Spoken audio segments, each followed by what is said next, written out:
Welcome to the debates of the geopolitical pickle. Today, we introduce a new format, which will create a space for conversation where we will be debating on different interesting subjects. Our goal is to spark your attention for the topics and help you create an opinion of your own through listening to different perspectives. You may agree or disagree with us. What we hope will enrich the debate around some of the most prevalent issues in international politics.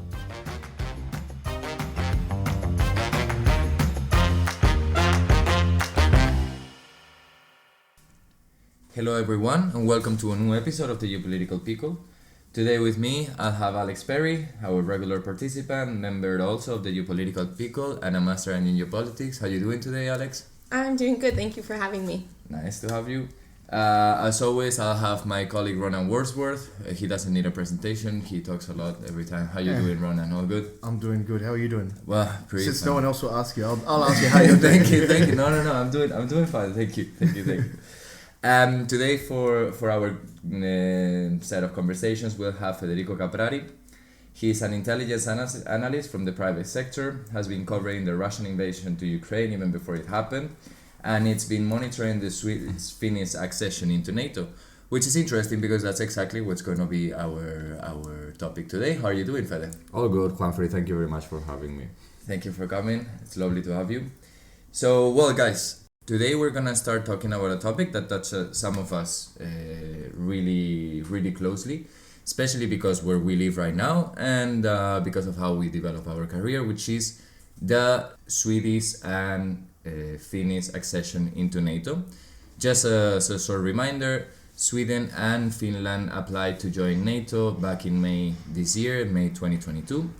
It's a process that encountered several issues, obviously response from the Russian Federation, then problems that entailed security issues between between Finland, Sweden, and Turkey as a member of NATO. There's been many talks on the topic, whether if it's good, whether if it's bad.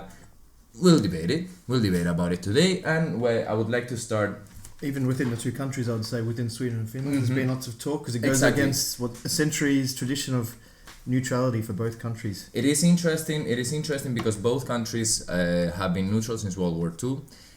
Finland in particular has several agreements to become neutral, and this is a historical change in their position, where even in some polls at the beginning of the year or at the end of the year 2021, the population of Finland was not that prone to join NATO, less than 30%, if I'm correct. I think so. Of the people thought that joining NATO would be something good for the country, whereas by May 2022, April 2022, that percentage rose up to 70% after the Russian invasion of Ukraine. So the first question that I would like to ask you in this sense is, what are your overall thoughts on this issue? Because when we first heard about it, it was a little bit of a shock. I remember we had a talk and it was like, who's gonna play for NATO now? Austria, and it was like, ha, but still a historical neutral country. So what are your thoughts about this issue, more or less widely, and then we'll go to the conversation. Just please, Fede. Thank you, Juanfrey. So I think it's a good and a positive development, especially for NATO. At the end of the day, this enlargement is something that comes almost as a natural process, considering that Finland especially already had a lot of experiences working with NATO armies in the past, had done like joint exercises, etc. So I think it was a question of time, and if we think about the way that Finland was approaching the West, for instance, Europe, and also cooperating with Western militaries, it's always based on the opportunity that they have. And I think they found now the best opportunity for really joining NATO, compared to previous times where, as you correctly mentioned, the population was not so inclined, and I think it would have triggered a more aggressive response from Russia towards them. So for that, you are, you believe that without the Russian invasion, the accession of Norway and Sweden would have not happened, maybe? Finland and sorry, Sweden. I was Yeah. saying Norway. Sorry, Finland. To be honest, I think if it happened, it would have taken us many more years. So it was a really very narrow window that they have opportunity here, and they really took it in this regard. So yeah. Thank you very much, Alex. I think I would say I'm not really like super for it. I don't think it's a great idea. I don't think it's a terrible idea. I'm just skeptical, like, if this is a response to what Russia did, but we have to remember this is a long-term agreement that's going to have effects even once this war is over. And I think if you're just thinking about it as a response to what Russia did, then that was the wrong reason for them to join. Interesting. So do you perceive that a permanent decision as this kind might have not been the right one because of the temporality of the invasion and the situation with Russia in that sense? Yes, I think they did it kind of as a symbolic move. And for that, it's fine. Like we said, I mean, they've been doing lots of actions with NATO. I don't think it really changes anything dramatically. But if you do something that's serious with militaries as a symbolic move, you have to understand that there could be like future problems. Yeah, in that sense, I would like to remember or to tell the people in the audience, Finland has already, both Finland and Sweden have already been purchasing NATO caliber, for example, since the 90s, have already been developing military exercises with NATO countries in several regions in the world. So it is, it's an alliance that it's formalized, or that is being formalized because the process is still not finished, but it was a de facto an alliance, so it is something that we could recall. Ronan, what do you think? Well, I agree with Fede a lot here. I think basically, as you say, it's strengthening existing relationships. They're both already EU members, so they have this strong military relationship within the EU anyway. There's already defense clauses within that. And I think Sweden and Finland have both been long-term Western allies, so they're both going to be beneficial. So from NATO's perspective, it really makes sense to accept them into the alliance. They're both very high-functioning democracies with good expenditure on military, strong militaries. And then from their perspective, they want the security guarantees that's provided by NATO when they look at a neighbour, which would have been unprecedented even a year ago, that Russia could invade a neighbour in the scale and to the extent at which we've seen. So I think for both parties, to me, it makes perfect sense. I understand your point that it took a bit of a catalyst like Russia, and it can be seen as a snap response to that. But I think that actually just speaks to the moment because of both countries' populations being historically anti-alliance, anti-war, and having that neutrality. And so it wouldn't have been a popular decision for any government. Even if it made sense, they wouldn't have been able to pass it through the government. So they actually just seizing this opportunity to do what is actually logical for the government, but may not have been popular previously. I would like to touch upon two things. First of all is what are both these countries going to bring to NATO, and what is NATO going to bring to them.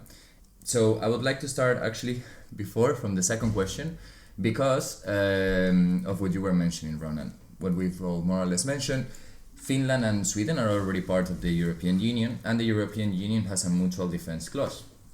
This mutual defense clause, however, only says that in case of a EU country being victim of an armed aggression in its territory, the other EU countries have an obligation to aid and assist it by all the means in their power.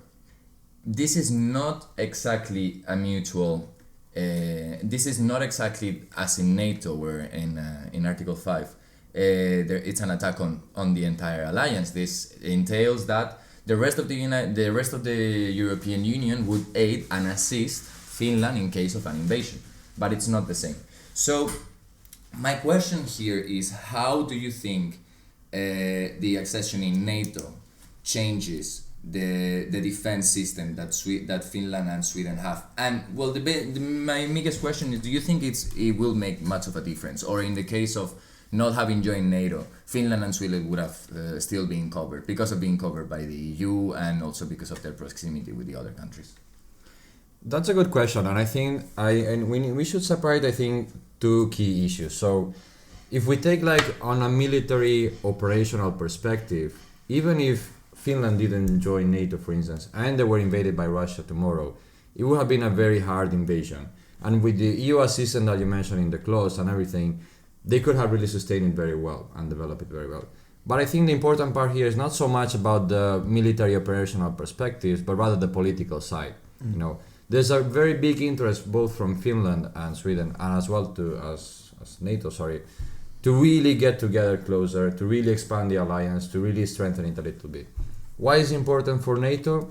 We have some members that really, actually most of them, they don't really reach the target of 2% of military expenditure, you know. It was an alliance that before the war in Ukraine was really decadent, and we have to think about Afghanistan in this regard, you know.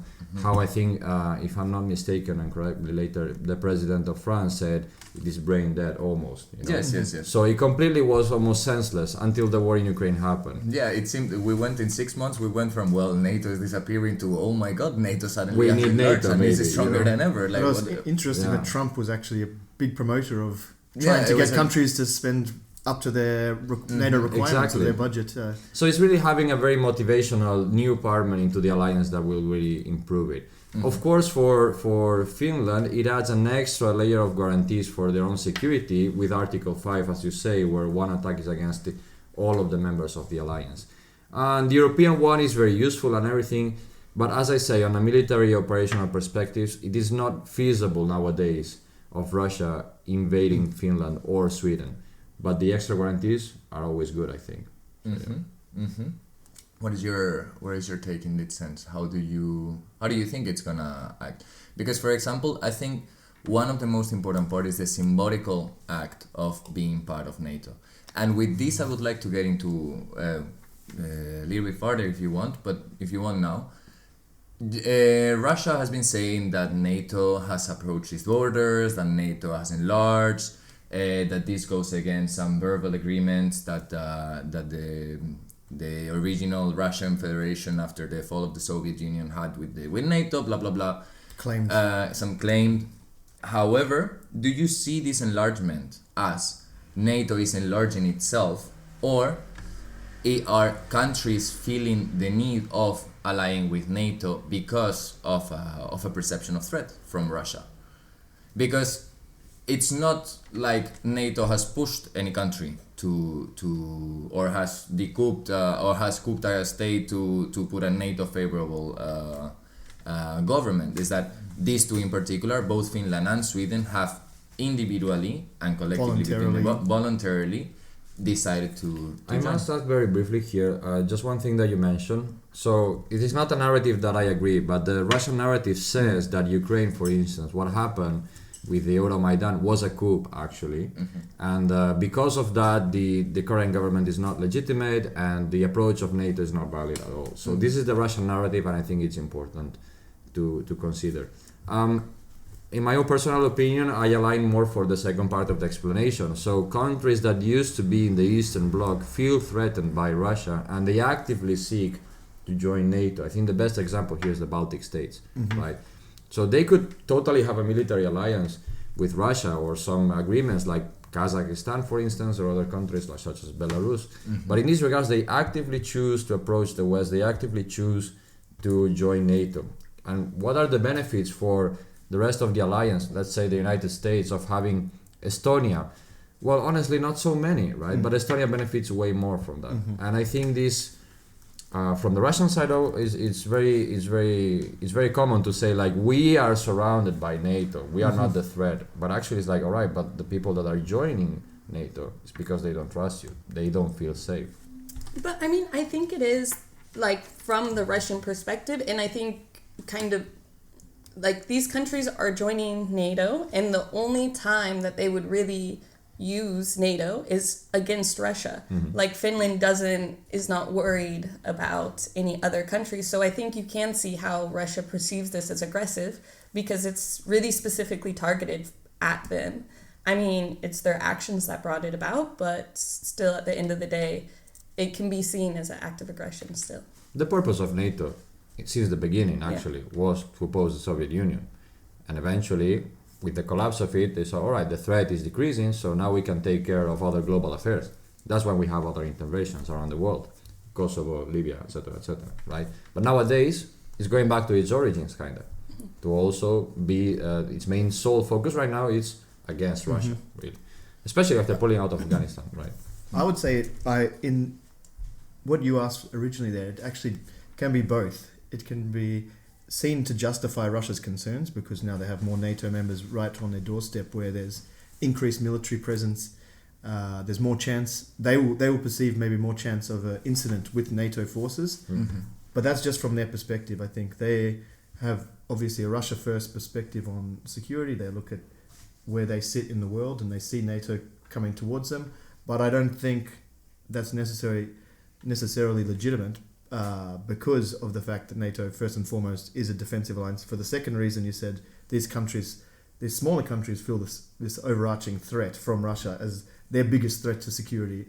And so that's, from their perspective, they're joining because they want that guarantee. And from Russia's perspective, this is seen as an encroachment of NATO onto their doorstep. So I think it sort of exists in both realms of realistic expectation, depending on the viewpoint of where you're looking at it from. Mm-hmm. I'm sure if we speak to a Russian person, they have a very different view of NATO than what we would. And this subsequent joining of Finland and Sweden, I don't know, they will use it as an example of their fears that Ukraine would have joined NATO eventually as well, in my opinion. Mm-hmm. I think here is very important, like, I understand, like, depends on your ideology or your point of views and everything, you might support or be against NATO enlargement or not, but if we go back to the roots, right, it's a sovereign country taking the decision of whether to join a military alliance or not. So if my sovereign country, Finland, wants to do it and it has a democratic legitimate government, well, I'm sorry, there's nothing Russia I agree. or anybody can say about it, even if you feel concerned about it. That's how it is, you know, like, it's a sovereign country with a legitimate government, it's a democratic one, and they chose the decision. It's got to be respected internationally, right? Mm-hmm. You might say it will pose a threat and everything if I'm Russia. An escalation potentially of It could tensions. be. That's the main I argument. actually really disagree with you on that because countries don't operate so isolated. Every country cares about what their neighbors are doing. If Mexico was to sign a military alliance with Russia, you would believe that the United States would want to intervene and would stand up strongly against it, or any other country. Or Cuba, say, in the... Yeah. Cuba, let's say Cuba. Mexico and Cuba. Yeah, like, or any country in the world, if their neighbor was signing a military agreement, they would have an opinion on it, especially if they weren't part of this alliance. And see it as a threat. And see it as a threat, even if it wasn't directed at them. And this one is. So, I do agree, but I still But agree the with thing Fede. is, It's like does it give you the right to change it? Does it give you the right to tell you what the neighbor should do? That's my main point here. Is like, if your neighbor chooses to arm themselves and be friends with other people, you have no right actually to tell them what to do. You can negotiate with them, and that's why we have like places like the United Nations and so on to de-escalate conflicts and everything. But I think the key point from the Russian narrative, and this has been highlighted by the war in Ukraine, is like, no, Ukraine is going to do this, we cannot allow it, and we are going to intervene, to prevent it. That is when you break kind of the law, international law in this regard. You see? Yeah, but I think I completely agree that like the way Russia went about it is wrong, of course, but by saying like countries can do whatever they want inside their own borders and we just have to accept it, like that's just going to lead to more trouble, because then countries can start building up their militaries enormously, and then that's threatening other people, so they start, and it's going to be an arms race. I would like to chip in precisely what you're saying there, Alex. Is like, I mean, this is something that it's called the Thucydides trap. In the end, like when you don't have that communication with your neighbor and you are basically escalating until a point where the war erupts because there is no other situation for it. There is no other. So, do you think this decision will force Russia in the near future to take another step of action that might not be just in Ukraine, for example, to counterbalance that enlargement in a way? So, if I may briefly touch, back in the day when the decision was announced of Sweden and Finland joining NATO, the response from Russia was like, we will raise the same threats that are raising for us, but it was very specific on an operational basis. In this regard, it's like, if there is a military base, a new military base from NATO, in the border close to Helsinki, let's say, and close to St. Petersburg, we will put a military base there. If you deploy missiles here, we will do it. If you do a naval exercise, we will do it again. So the response is actually more reactive than proactive. And if we think about it, so if I take your question correctly, it's like, would Russia also expand its military allies, right? I don't think it can, because his sphere already is very solid, and the intervention in Ukraine actually was kind of to keep it in a sense rather than preventing. So it's always a reactive and a very limited sphere of influence that they have. But for example, we can have. I understand what you're saying, but I was thinking more, for example, in Russian clear intervention in Central Asia, for example. The Russian troops enter Kazakhstan under the call of the Kazakhstan president.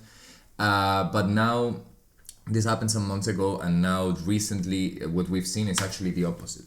What we've seen is the Russian president and the Kazakh president actually getting into a dialectic confrontation during some meeting. Putin saying openly, "What is this country? This is the Russian Empire. You should know your place." So, do you see, for example, that as a response to Finland and Sweden joining, for example, a tighter grip of the Russian control over Central Asia, for example, to try and counteract there? It can be, and I think it will depend a lot on the results in Ukraine, to be honest. And also we need to keep in mind the strive of Russia, like their goal actually is to show themselves as a global superpower, right? To become again this global superpower. It's not so much about Ukraine and everything. So in the role of global superpower, you need to take care also of your neighbors in the south, in this case Kazakhstan and everything. We can therefore kind of anticipate in the long run this small, as you say, dialectic confrontations, and Russia trying to assert more their dominance and their leverage toward these countries, which is sometimes it may seem interesting, but it's not that big, you know.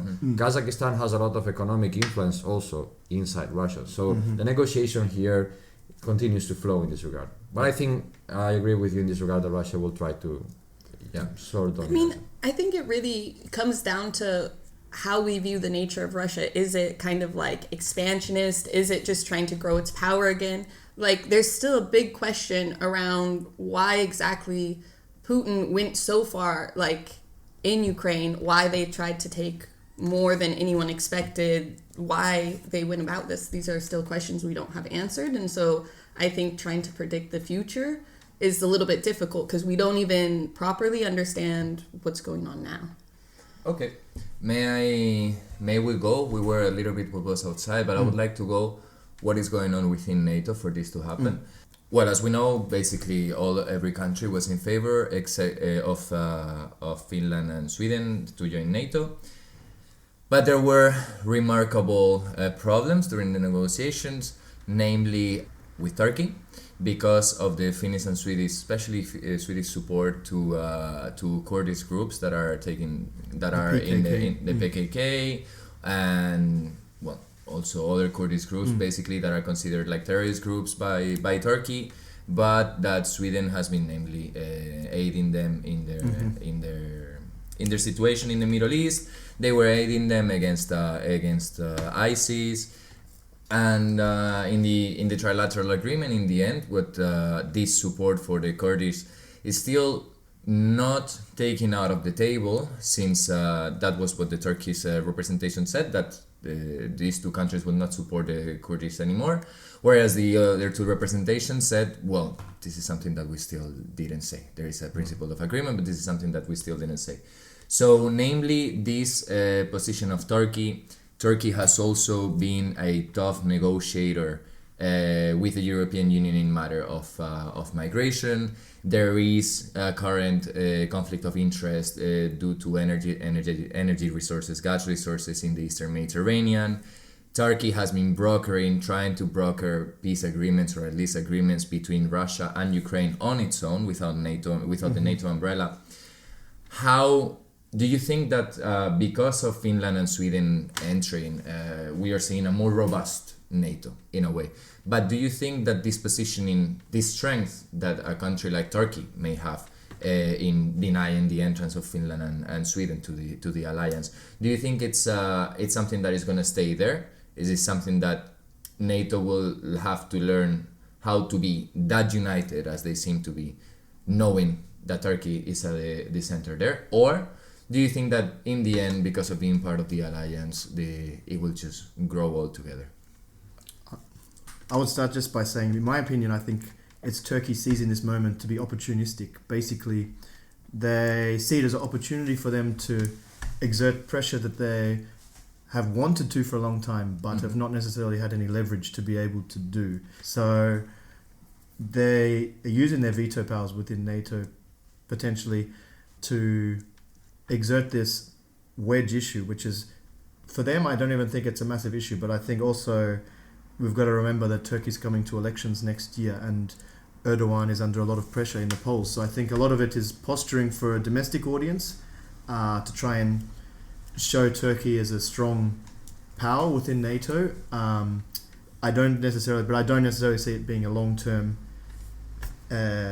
power grab within NATO, say, as you describe it. Yes. I think they're using this one case at this specific moment to try and get additional power.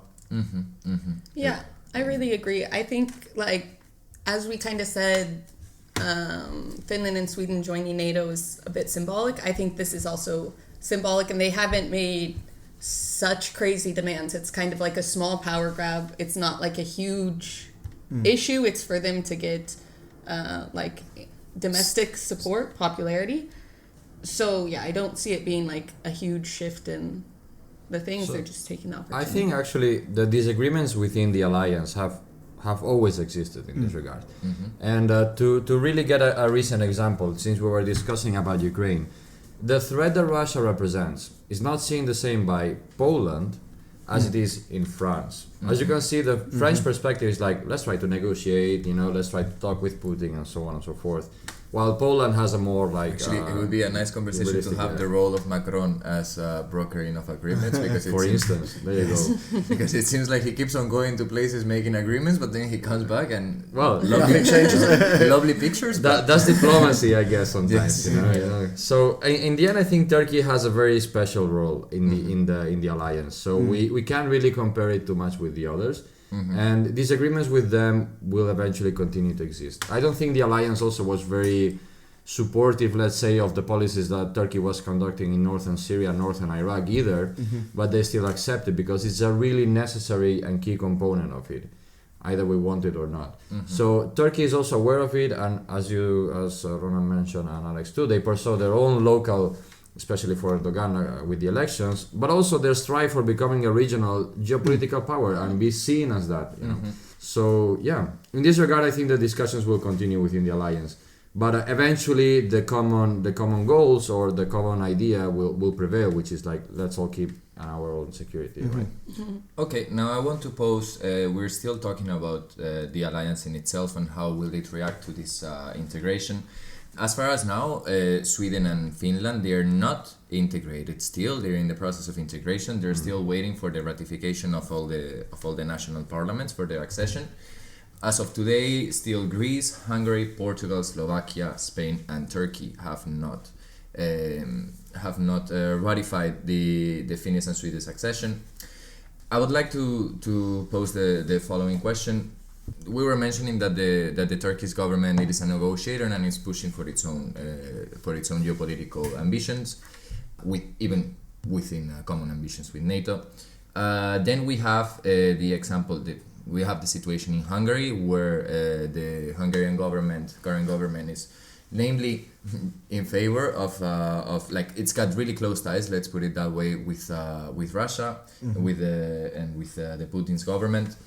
Also, we're gonna face elections in Italy, where it seems like Fratelli d'Italia, which are a far-right movement, they seem to have the upper hand in the elections by far, and they have a much lax perspective on Russia, and they have a much closer ties with Russia.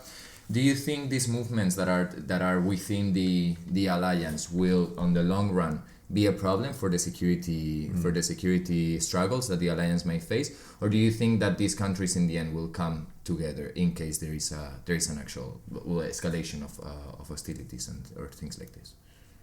So I think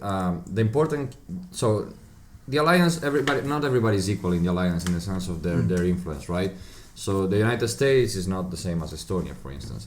And the important part here is what the US says, what the bigger contributor says, that can set up more or less the line for the alliance to continue. So it's a good point when you mentioned that, all right, perhaps in Italy we have a far-right government that is not so keen on supporting Ukraine and maybe has a better attitude towards Russia, etc., right? Mm-hmm. But if whoever is setting the trend in the alliance really continues in the current one, which is like we really should stop Russia in the aggression of Ukraine, etc., etc., mm-hmm. I think eventually that goal will prevail. What I think it would be more concerning is we start seeing these type of governments, not only like in Hungary or in Italy, but especially, let's suppose one day Germany, let's suppose one day Poland, even though Poland has a very already embedded, like entrenched approach towards Russia, right? But and especially the United States. So if we see the changes happening in some other places, then it can really shift the priorities of the alliance and can benefit Russia in this regard. But so far, I don't think that is the case. And having Italy, while it might be concerning, for instance, it will not really have a major impact, in my opinion. I agree with that. Yes. Thank you, guys. Yeah, I think like we mentioned in the beginning, like before a year ago, now I lost my point. That like NATO wasn't super popular, that we saw it kind of fading out, and then this happened and there's a lot of support for it. I don't know, like 5 years from now, that there will still be this kind of support, or like we saw, like there could be a president in the US that's not in favor of NATO so much, because in as much as the US was. And so then I think that could be like a big change, but that seems unlikely to me. that the US wouldn't support military alliance like this. I mean, because of the embeddedness of the arms industry in the US, but that's a story for a different different day. That we should really discuss one day, because that's exactly. important, I think. That could really do. Yeah. Well, okay, guys. I think it's been a really nice talk. I'm really happy that you shared all your ideas, and I hope our listeners will get not just a glimpse, but also some different positions on the topic, so they can discuss, they can whatever, they can put it in the comments. Can form their own opinions. They can form their opinion. They can tell you or me that you're wrong. That we were wrong. It is fine. We can this is going on the internet. Of course, everybody's wrong on the internet. Everybody's wrong. In any case, thank you very much. Thank you very much, Fede, for being here. Thank you, Juan Francisco. Thank you, Alex, for being here. And thank you, Ronan, for coming, for being in the podcast. And thank you all. As usual, right? And thank you all for listening. This is all for the geopolitical pickle of today. We'll see you next week. Sounds good. Thanks for tuning in, the Geopolitical Pickle. We hope you enjoyed the episode, and we look forward to seeing you next time. In the meantime, follow us on Instagram for more behind-the-scenes content. And subscribe to us wherever you get your podcast. Thank you, and see you next week.